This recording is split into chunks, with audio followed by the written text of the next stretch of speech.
என் அன்பான சாய் பக்தர்கள் அனைவருக்கும் வணக்கம். மீண்டும் உங்களை சந்திப்பதில் மிகுந்த மகிழ்ச்சி அடைகிறேன். அப்பாவோட ஆசீர்வாதத்தோட நாம இன்னைக்கு எல்லாருக்காகவும் பிரார்த்தனை பண்ணலாம். கண்டிப்பா உங்களுடைய பிரார்த்தனைகள கீழ வர வாட்ஸ்அப் நம்பர்ல அனுப்பி வைங்க சார். தொடர்ந்து நாம உங்களுக்காகவும், உங்க குடும்பத்துக்காகவும் பிரார்த்தனை பண்ணுவோம். கூட்டு பிரார்த்தனைக்கு மிகப்பெரிய சக்தி இருக்கிறது. இன்னைக்கு தலைப்பு, பாபாவ நான் கும்பிடுறதுனால நான் முன்னாடி கும்பிட்டு இருந்தேன். இப்ப கும்பிடல. அதனால எனக்கு கஷ்டம் வருமான்னு ஒரு சாய் சகோதரி கேட்டிருந்தாங்க.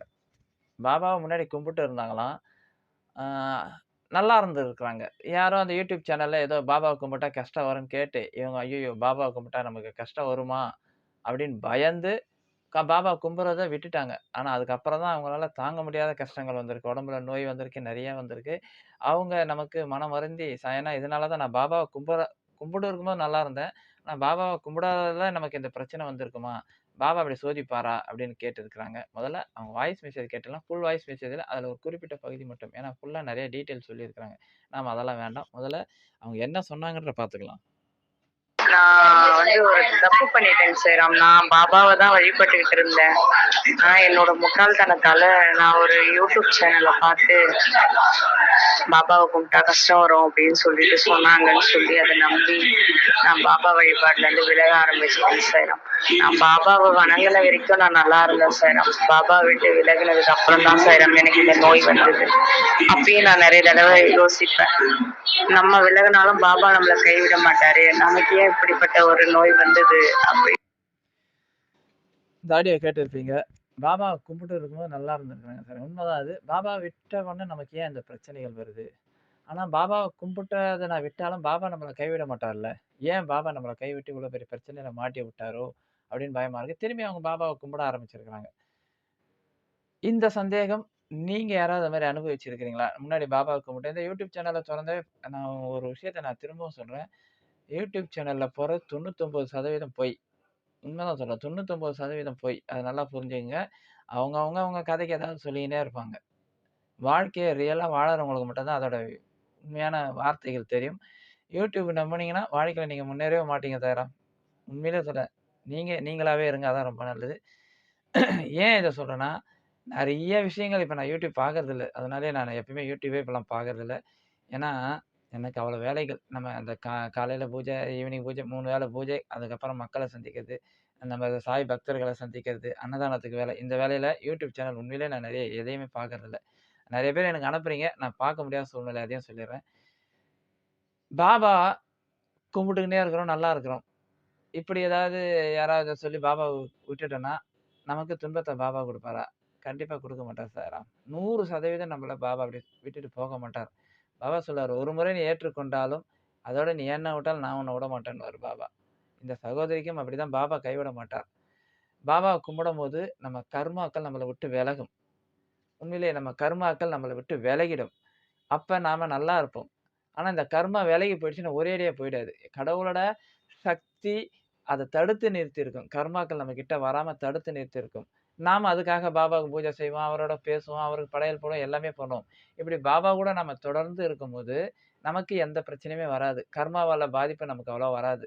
ஆனா கர்மா நம்மள விட்டு போயிடுச்சுன்னா போகவே போகாது. நல்லா புரிஞ்சுங்க. நம்மள கர்மா நம்மள விட்டு போயிடுச்சுன்னா போகாது. நாம இப்படி ஏதாவது சில தவறுகள் பண்ணுவோம்ல. கடவுளுக்கு வேண்டிய சில பூஜைகள் பண்ணாம, பூஜைன்னா பாபா கூட நம்ம தொடர்பு இல்லாம, இல்ல பாபாவ கும்பிடாம, எந்த ஒரு பூஜைகள் பண்ணாம, பாபாவ சுத்தமா மறந்துட்டு, பாபா சிலைய எடுத்துன்னு போய் எங்கேயாவது வைக்கிறது, இல்ல கோயில்ல குடுக்குறது, யாருக்காவது குடுத்துறது. இப்படி நம்ம வீட்ல இருக்கிற அந்த தெய்வ சக்திய நாம மத்தவங்களுக்கு குடுக்குறதோ, இல்ல அத உதாசீனப்படுறதோ, உதாசீனப்படுத்தி இருக்கிறோம்ல. இப்படி பண்ணும்போது என்ன ஆகும்னா, கர்மா திரும்பி நம்ம கிட்ட வந்துரும். கர்மா தன்னுடைய வேலையை காட்டும். எந்த தடையுமே இல்லல்ல இப்ப. எந்த தடையுமே இருக்காது. அப்ப கர்மா நம்ம வீட்ல திரும்பி வேலை செய்யும்.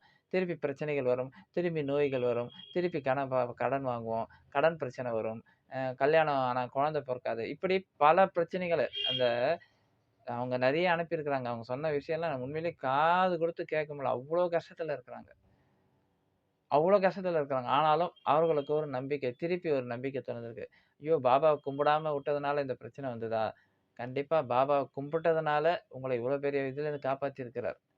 உண்மையிலேயே பாபா காப்பாத்தியிருப்பார். ஒண்ணும் இல்ல. நீங்களும் முழிச்சுட்டு திருப்பி பாபா கிட்ட வந்திருக்கிறீங்க. கவலைப்படாதீங்க சாய்ராம். இந்த நோய் நம்ம உடம்ப விட்டு சீக்கிரம் போயிடும். அப்பா அதுக்கான அருளாசி குடுப்பான்னு சொல்லி, அவங்களுக்கு ஆறுதல் சொல்லி, நாம அவங்களுக்காக பிரார்த்தனைய தொடங்கியிருக்கிறோம். சீக்கிரமா அவங்களும் நல்லபடியா வாழ்க்கைய சந்தோஷமா அனுபவிக்கணும். நோய் நொடி இல்லாத வாழ்க்கையா இருக்கணும்னு சொல்லி அப்பாகிட்ட வேண்டியிருக்கிறோம். இப்படி நெறைய பேர் தப்பு பண்ணியிருப்பீங்க. கண்டிப்பா. ஏன்னா, மனிதனுடைய புத்தி நல்லதுக்கு போகவே போகாது. நல்ல விஷயத்த நோக்கி போகவே போகாது. உண்மையிலேயே நல்ல விஷயத்த நோக்கி போகவே போகாது. ஏன்னா, இவங்க என்னுடைய சேனல் 2, 3 வருஷத்துக்கு முன்னாடி எப்பயோ பார்த்தாங்களாம். அதுக்கப்புறம் பாபா பத்தி தான் நம்ம பார்க்க போறதுன்னு பார்க்கறத விட்டுட்டாங்க. எதர்ச்சியா நேத்து ஒரு வீடியோ போட்டேன். நோய்கள பாபா எப்படி தீர்க்கிறார்ன்னு. அது அவங்க கண்ணுக்கு போய் மாட்டியிருக்குது. இதுவரைக்கும் அவங்க பாபா எந்த செய்தியுமே பார்க்கல. ஆனா நேத்து எதர்ச்சியா அவங்க பார்க்கும்போது, அவங்களுக்கு திருப்பி நம்ம தப்பு பண்ணிட்டோமேன்னு ஒரு நம்பிக்கை வந்து திருப்பி ஃபோன் பண்ணியிருக்கிறாங்க. இதுதான் பாபா. ஏன்னா, ஒரு எங்க என்ன பண்றதுன்னு தெரியாம இருக்கும்போது, ஒரு வழி காட்டுறார்ல. சத்குரு அப்படிதான் நாம் தத்தளித்துக் கொண்டிருக்கும்போது, நாம தவறான பாதையில் போம்போது, அந்த பக்கம் போகாதன்னு சொல்லி தடுத்து நிறுத்தி, நமக்கு நல்ல ஒரு பாதை காட்டக்கூடியவர் சத்குரு. எனவே சத்குரு வழிபாட தயவு செஞ்சு நீங்க விட்டுடாதீங்க. அத விட்டுட்டு இப்படி கஷ்டப்படுறத விட, அவர் பாதத்தில் போய்க்கினே இருங்க. அதுக்குன்னு பாபாவ கும்பிடும்போது கஷ்டங்கள்லாம் இல்லாம இருக்குமா? கஷ்டங்கள் வரும். ஆனா, அந்த கஷ்டங்கள் எல்லாம் தாங்கக்கூடிய கஷ்டங்களா இருக்கும். அதுலேருந்து மீண்டு வரக்கூடிய கஷ்டங்களா இருக்கும். ஆனா சத்குரு வழிபாட விட்டுட்டு நம்ம வெளிய போயிட்டோம்னா, வர கஷ்டங்கள் தாங்க முடியாத கஷ்டமா இருக்கும். அதுக்கு வழியும் தெரியாது. என்ன பண்றதுன்னு தெரியாம சொல்லி நம்ம முழிச்சுக் கொண்டு இருப்போம். எனவே தான் சொல்லுவேன் சத்குரு ஏன்னா நல்ல ஒரு ஆசிரியர் ஒரு மாணவனை நல்வழிப்படுத்துவார்.